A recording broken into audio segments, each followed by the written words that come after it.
Kaalamang hatid sa amin. Pilipinas, kahirap ay dinaranas. Ang pag-aaral ay di naitapos. Dahil sa pera, tayo'y kinapos.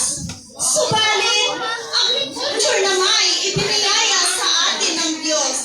Isang paraan upang kahirapan maiwasan. Kaya produktong sa atin ay ating pagyamanin. Kalimutan ang nakaraan at isang puso ang nalalaman na kaginhawaan ay lubos nating makamtan.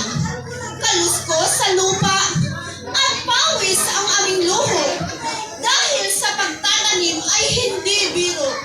Pero sa gastos, pwede kang magbiro.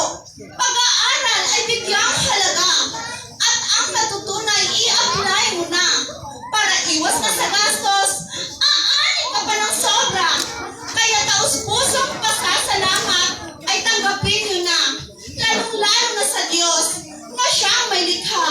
Maging sa mga guro na ang kaalaman ay ibinahagi nila. At sa tulong ng TESDA na siyang nangunguna upang RCEP na programa sa atin ay magbibigay pag-asa. Pahihiwatig sa pasasalamat ay amin ang naipadama. Kaya sa aming mga bisita, nawa kayo'y aming napasaya. Sa pagtatapos ng aming eskwela, oops, may pasabog pa pala sila.